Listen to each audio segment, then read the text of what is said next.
Alô, amigos. Hoje é o dia 13 de fevereiro de 2026 e nós temos Bananas, está outra vez no ar. Eu sou José Inácio Werneck, estou nos Estados Unidos. Celina Cortes e Humberto Borges estão no Brasil. O Humberto vai nos saudar mais uma vez com o prefixo do nosso programa, o Yes, nós temos Bananas. Meu instrumento hoje é carnavalesco, são as baquetas do meu tamborim. Então, vamos executar o pior yes. Nós temos banana. Banana para dar e vender. Pior é possível. Estou fazendo concurso entre o nosso público para saber se o Humberto vai conseguir executar com perfeição. Nunca. Yeah. Meu instrumento, olha só. Foi sucesso do Carnaval de 1938. É isso aí, Zé. Olha só, vamos lá. Aí tá bom. Eu achei muito interessante o que a Celina escreveu essa semana no site dela, no Sair da Inércia, e também no Facebook, sobre o cidadão dos Correios, lá, um funcionário, um humilde funcionário, o marido dela esteve lá, e ficou pasmo, porque o camarada começou a dizer uma porção de absurdos em matéria de política, mostrando assim um atraso extraordinário. E o que chamou a atenção é que essa pessoa é o exemplo perfeito, Celina, do pobre de direita. Quer dizer, o cidadão que é prejudicado economicamente e vota contra os seus interesses econômicos. E isso é um fenômeno não apenas brasileiro, porque aqui nos Estados Unidos, vou até mostrar a vocês, tem uma reportagem aqui do New York Times, e diz aqui o seguinte, deixa eu ver se eu acho aqui onde é que está esse negócio do New York Times. Deixa eu fazer uma observação, que é o seguinte: essa história do pobre de direita, a gente está vendo na prática um crescimento da popularidade do Flávio Bolsonaro. Então, os bolsonaristas chamam o Lula de ladrão, e o Flávio Bolsonaro é o quê? Que enriqueceu fazendo rachadinhas, comprou uma mansão em Brasília de 6 milhões sem ter vencimentos para isso. Ele tem uma história de roubalheira e ele está crescendo na popularidade. Ele não é ninguém, ele nunca fez nada que preste pelos brasileiros. Quer dizer, isso é um exemplo evidente de como essas pessoas são manipuladas pelos bolsonaristas de extrema-direita. Exemplo perfeito do pobre de direita que vota contra os seus interesses econômicos. E tem aqui, eu disse, Universal, olha aqui, o New York Times diz o seguinte, que as mais recentes estatísticas mostram que 1% da população americana detém 32% da riqueza nacional. 1% da população detém 32% da riqueza. Agora, o impressionante é que aqui também você vê o pobre votando no Trump. E é exatamente nos estados mais atrasados, os estados que eles chamam aqui nos Estados Unidos de flyover states, quer dizer, você sai de Nova York, vai para Los Angeles e passa por cima. Esses estados são, em geral, os estados rurais. É onde se concentra a força do Partido Republicano. Estados como Alabama, Mississippi, que tem um atraso extraordinário. E o resultado disso, sabe qual é? Está aqui, ó, dizendo, vem agora aí as eleições de meio termo nos Estados Unidos, que eles chamam, né? Está aqui, ó. E o New York Times está dizendo que há uma discrepância econômica enorme entre os fundos levantados pelo Partido Democrático e os fundos levantados pelo Partido Republicano para essas eleições. A discrepância aí de mais de 100 milhões de dólares até o momento. E isso só vai piorar, porque provavelmente não, com certeza, em breve, a Suprema Corte dos Estados Unidos vai aprovar medidas que permitam cada vez maior a influência do poder econômico nos Estados Unidos, sob a lógica de que, veja bem, a lógica, corporações também são gente. Então, as corporações entram com toda a força, competindo contra pessoas que querem contribuir politicamente. Eu vou contar um dia, talvez hoje até se der tempo, por que a Suprema Corte dos Estados Unidos, no momento, tem uma maioria de 6-3 em favor dos republicanos. É isso que está asfixiando esse país, porque os outros tribunais, os tribunais inferiores, têm mostrado decisões sábias, corretas e justas contra o governo do Donald Trump. Mas chega na Suprema Corte, a partir daquela decisão ridícula, absurda, de imunidade absoluta ao Donald Trump para fazer o que ele fez em 8 de fevereiro de 2021, a partir de lá para cá, a Suprema Corte, praticamente 99% dos casos tem favorecido o Donald Trump. É uma história que, se vocês permitirem, depois mais tarde eu conto, ainda hoje, mas que eu não quero falar demais. Não, eu acho super importante falar nisso. Foi 6 de janeiro, né?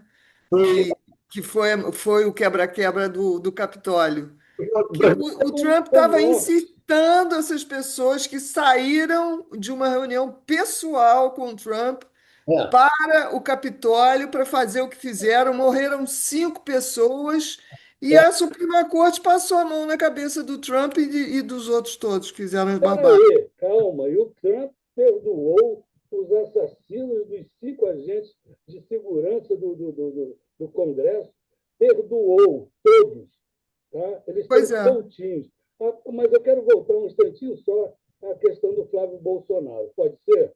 Pode. Porque na semana passada, agora, 5 dias atrás, ele foi batizado no Rio Jordão. Ele foi lá com o irmão dele, foi batizado no Rio Jordão, foi lá, e o pai dele... Imitando o paizinho dele, né? O pai dele foi batizado também no Jordão, que é o rio, símbolo de Israel, que é o aliado fundamental dos Estados Unidos no genocídio lá dos palestinos. Só que me ocorreu uma coisa, o Bolsonaro se chama Messias. Houve um outro Messias que foi também batizado no Jordão e acabou na cruz, mas esse era o Salvador. E o segundo Messias batizado no Jordão está onde? Está na Papudinha. Olha, o Jordão é um rio sério, hein, pessoal? Cuidado, não vai para lá que a coisa pega.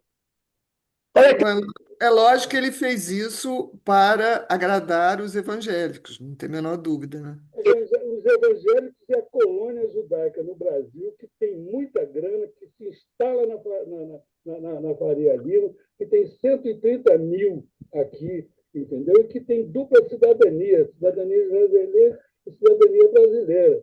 Então, nada contra os meus amigos judeus, adoro, sou fã dos judeus. A partir do Einstein e vai aí em frente. Mas a questão é que é um corporativismo muito forte em Israel que está chegando aqui ao Brasil, onde desembarcou aqui ontem um agente do Mossad chamado Rafael Rosenstein, que vem aqui fazer proselitismo, veio aqui fazer proselitismo e juntar o pessoal para, vamos dizer, seduzir o Brasil para o genocídio lá na Palestina. Ele está aqui. Eu vou publicar hoje essa história numa página aí do Facebook. Reparou a camisa que eu estou usando? Dá uma olhada. Parabéns. Já reparou a camisa que eu estou usando? A minha fantasia de Roberto Carlos. Os botões da blusa, toda arrepiada, olha só. É a minha fantasia. Ei! Você correu naquele gelo todo, né, Zé? Coisa séria. Aqui nos Estados Unidos há muita gente boa lutando contra esses absurdos. Tem. Que eu moro, o estado de Connecticut, que é um estado liberal. Aqui o Partido Democrático ganha praticamente todas essas eleições. Aqui Aliás, desculpa aí, mas eu interrompi outra vez, mas eu sou fã do pessoal lá de Minneapolis. Eles botaram os caras, os agentes de fronteira que estavam perseguindo os imigrantes lá em Connecticut, botaram para fora, saíram ontem. É isso aí, o pessoal se organizou lá em Minneapolis, tiraram agentes do ICE, os agentes da imigração, os agentes da fronteira, chutaram do Estado, chutaram. E outros estados vão seguir o mesmo exemplo. O ICE desistiu de Minneapolis, né? O homem... Desistiu, não, foi desistido. Foi desistido, o pessoal. Morreram dois, morreu o Pratt e morreu a René Good, e eles tiraram os caras de lá. O Trump não vai ser reeleito. Eu aposto, não vai. Por essas e outras. Olha, Celina, você tem alguma coisa a dizer aí? Você acha que passou um mosquito aí? Não, passou um mosquito na minha frente, foi só isso. Fica lá. Fica lá. Você está fora... Mosquito bolsonarista. Celina está fora do Rio, né? Está no mato. Estou em Correias, é perto de Petrópolis. Vim fugir do carnaval. Contar por que a Suprema Corte tem essa maioria. Tudo começou no governo do Barack Obama. O Barack Obama chamou a Ruth Ginsburg, que era o que ele chama aqui juiz, né? No Brasil eles falam ministro, né? Aqui é associate judge, juiz do Supremo Tribunal Federal, a Suprema Corte, e ela estava com 80 anos, isso foi em 2013. É o seguinte... Ela era uma progressista, né? Progressista. Peça a sua aposentadoria e me dê a oportunidade de colocar em seu lugar um ministro que pensa da mesma maneira que você, um pensamento liberal, democrático. E ela, por a vaidade, falou, não, eu estou bem, vou continuar. Resultado, morreu em 2020, com 87 anos, quando o presidente já era Donald Trump. Então, o Donald Trump botou lá a Amy Barrett, se não me falha a memória, uma católica fervorosa de direita. Green Barrett. Olha, e teve um outro episódio que foi o da morte do Antonin Scalia. Esse é um ferrenho conservador, muito de direita, e ele morreu em fevereiro de 2020, quando foi a eleição justamente daquele ano, né? Não, ele morreu em fevereiro de 2016. 2016, a eleição era em novembro de 2016, e a candidata era a Hillary Clinton de um lado e o Donald Trump do outro.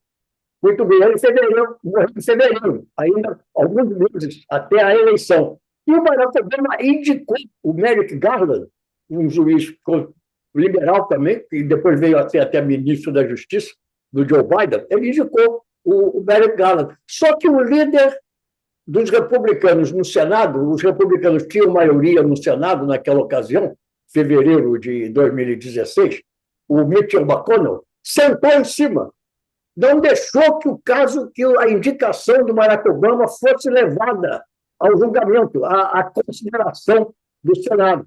Resultado, o Barack Obama ficou sem poder fazer nada, a Hillary Clinton perdeu a eleição em novembro daquele ano, e Donald Trump foi eleito e pronto, no ano seguinte, assim que tomou posse, botou lá o Neil Gorsuch, o juiz da direita. Então, os democratas, que eram para ter uma maioria de 5-4 da Suprema Corte, ficaram reduzidos a uma minoria de 6-3. E isso explica todos esses absurdos que vêm sendo cometidos nos Estados Unidos por essa Suprema Corte que favorece o Donald Trump em tudo. É isso que explica. E agora estamos aí com a possibilidade de que, em breve, eles venham adotar uma decisão que vai tornar o poder econômico ainda mais influente nas eleições dos Estados Unidos. Vamos ver o que vai acontecer, mas as coisas aqui não andam boas, não. Eu já falei isso. Quando o Donald Trump foi eleito pela segunda vez, eu falei, vai botar para quebrar, e é o que está acontecendo. Pois é, a gente está vivendo aqui uma situação semelhante. Por quê? Porque o projeto dos bolsonaristas, do Bolsonaro, ele falou isso. Não, nossa prioridade não é a presidência, nossa prioridade é ter a maioria no Senado. Porque o Senado é quem define o quadro do judiciário, do Poder Judiciário, do STF. E aí, agora com essa situação que está acontecendo no Supremo, com esse afastamento do Toffoli do caso Master, justamente começa a abrir brechas para uma possibilidade de impeachment do juiz da Suprema Corte por outro motivo, né? Porque, por exemplo, o sonho deles é empichar o Alexandre de Moraes para tentar reverter a prisão do Bolsonaro. E aí a Suprema Corte está dando outros motivos de situações ilícitas que podem levar ao afastamento dos juízes e eles conseguirem exatamente isso que o Trump conseguiu nos Estados Unidos, que é ter a maioria da Suprema Corte. Quer dizer, ele já tem uma maioria na Câmara, que ferra o governo sem parar. É, A hora que tiver uma maioria no STF, a nossa democracia vai para o beleléu. É simples assim o que vai acontecer. E agora o Toffoli foi afastado, realmente a situação dele estava insustentável. Apareceu um relatório do conteúdo do celular do Daniel Vorcaro, que é a Polícia Federal, foi ao chefe do Supremo, o Fachin, levar esse conteúdo e dizer, olha, a situação está insustentável. Aí o Fachin convocou ontem, na quinta-feira, todos os ministros, fizeram uma reunião de 3 horas, e o Toffoli ainda continuou forçando a barra, até que eles decidiram dizer, não, não tem nenhum motivo para impedimento. Eles fizeram lá um acordo de cavalheiros, disseram que não tinha motivo para impedimento do Toffoli, e o Toffoli, por sua vez, passou a bola porque admitiu que ele não podia seguir sendo relator. E aí fizeram um sorteio e a emenda foi pior do que o soneto, porque o André Mendonça ele é relator do caso do INSS e ele já demonstrou parcialidade para prejudicar o governo Lula e favorecer o Flávio Bolsonaro, porque ele priorizou denúncias contra o Lulinha, que a Polícia Federal já provou que o Lulinha não tem nada a ver com o roubo do INSS, ao invés do Flávio Bolsonaro, que tem uma funcionária que trabalha para ele desde 2021, na mansão que ele comprou com dinheiro sem ter dinheiro para comprar, é. que é parente lá, contraparente do careca do INSS. Mas o André Mendonça preferiu puxar a sardinha para o Lulinha. Quer dizer, tudo está indicando, pode ser que isso não aconteça, mas que ele vai fazer da mesma forma com o caso Master. Porque é tanta gente poderosa, o Lula não está envolvido com isso, mas é tanta gente poderosa que ele pode escolher o lado que interessar para ele, né? Para prejudicar, no caso, o governo, ao invés de e favorecer o Flávio Bolsonaro, porque sabemos que ele foi indicado para ser ministro pelo Bolsonaro, Jair Bolsonaro, né? Eu quero fazer uma parte. É. Posso fazer? É o Pode? seguinte: o, o Toffoli não é Toffoli.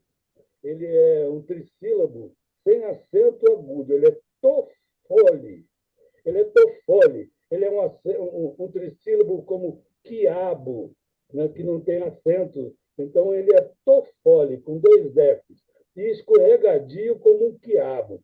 O senhor Toffoli, ele foi reprovado 2 vezes quando era advogadozinho de porta de xadrez lá em Marília, em São Paulo, e arranjou uma boca na campanha eleitoral de 2023, da primeira encarnação do Lula como presidente. Ele arranjou essa boca, foi parar em Brasília. Onde é que parou? Parou na Casa Civil do José Dirceu, e justamente no processo do mensalão, denunciado por aquele doidão tal do Roberto Jefferson. Lembra?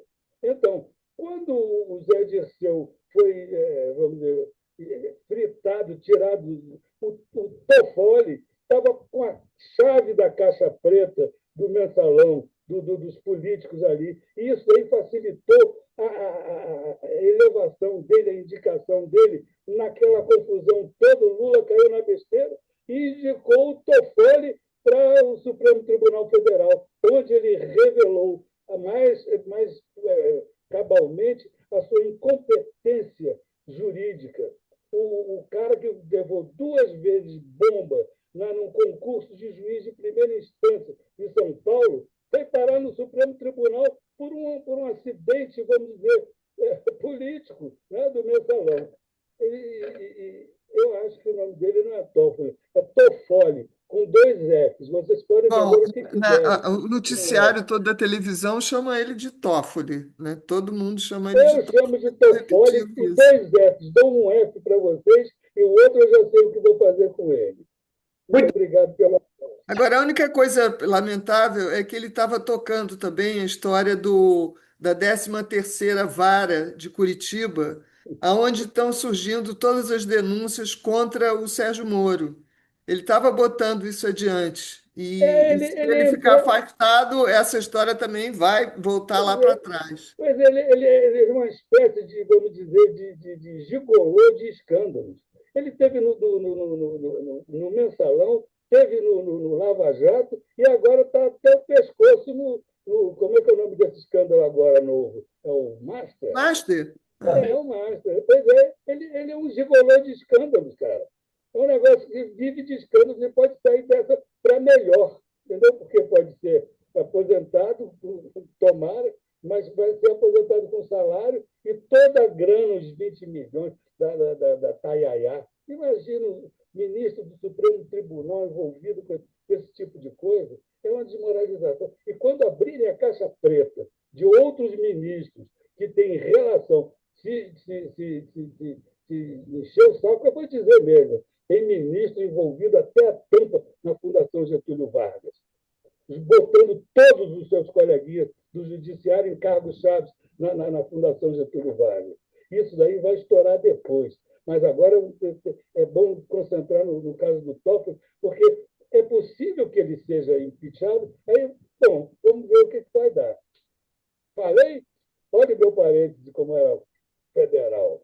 Olha, tudo bem. Aliás, é a semelhança entre o caso Master e o caso Epstein, né? Porque nos dois lados, cada hora aparece um podre, um poderoso, mais poderoso envolvido. É impressionante, esses dois casos não param de revelar o envolvimento de pessoas poderosas, né? Com as falcatruas, com os podridões. Pois é. Mas se procura ocultar a participação do Donald Trump nisso. Essa semana houve um depoimento da Pam Bondi, a procuradora-geral do governo dos Estados Unidos, na Câmara. Foi um verdadeiro escândalo, porque ela Eu vi. se dedicou a insultar os parlamentares que estavam presentes. É uma coisa deprimente. Essa semana aconteceu aqui nos Estados Unidos uma coisa muito curiosa, não sei se teve alguma repercussão no Brasil. Foi realizada aqui uma reunião com os chefes militares do continente americano, do Canadá até a Argentina, para tratar da segurança nacional dos países do continente americano. Bom, o Brasil esteve representado, não sei quem é que veio em nome do Brasil, mas o Brasil estava representado. Agora, a Venezuela não foi representada. Quer dizer, seria muito irônico que a Venezuela estivesse representada numa reunião para falar da segurança nacional dos países do continente, um mês e meio depois de ter sido invadida pelos Estados Unidos, que vem a ser o país anfitrião dessa reunião. Surreal, né? Seria surreal mesmo. A Organização dos Estados Americanos esteve presente, alguém representante da organização da OEA, ninguém nunca mais. A sede da OEA fica a 300 metros da Casa Branca.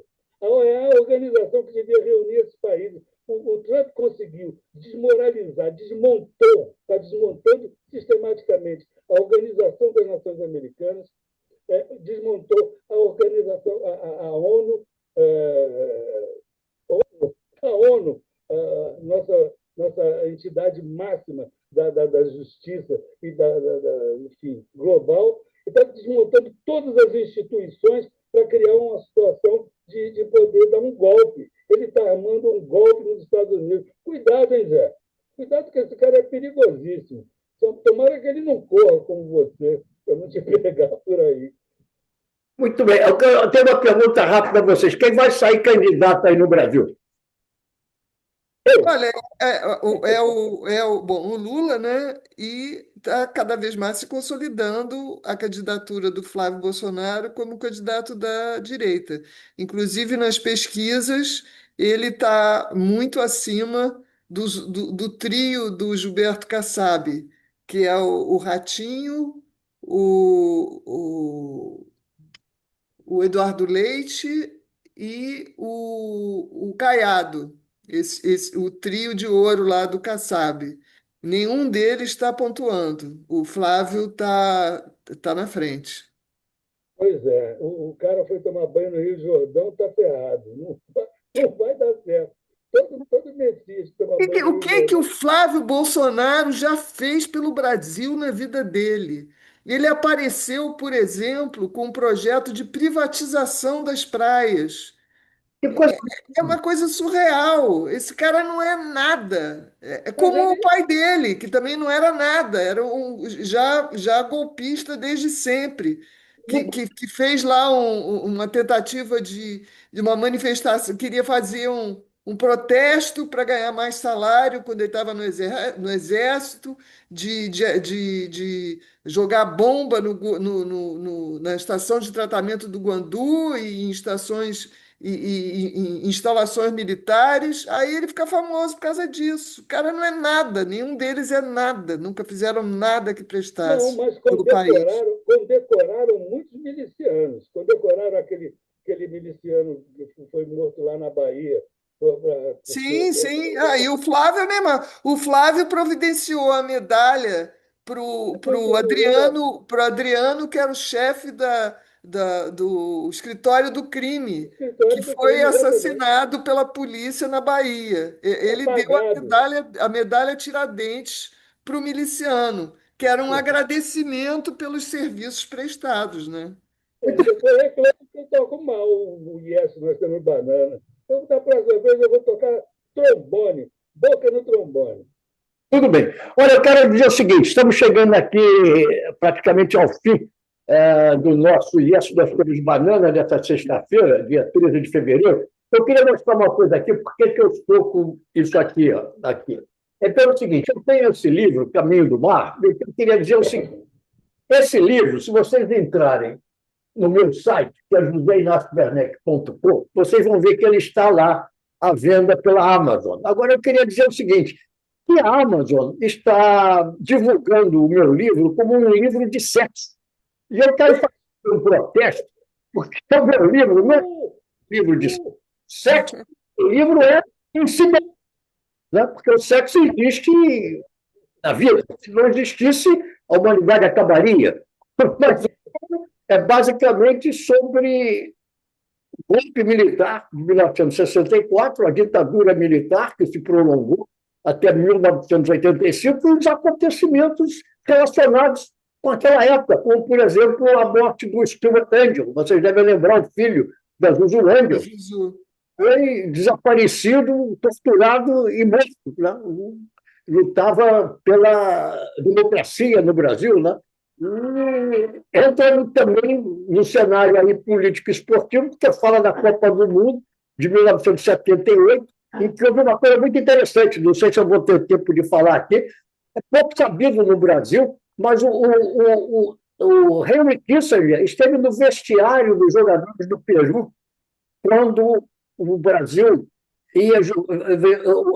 Peru ia jogar com a Argentina, aquele famoso jogo em que a Argentina derrotou por 6-0 e despachou o Brasil por diferença de gols, né? Tendo jogado depois da partida do Brasil contra a Polônia. E havia, na ocasião, a Operação Condor dos Estados Unidos, e o Henry Kissinger era parte, aliás, era o cérebro disso, né?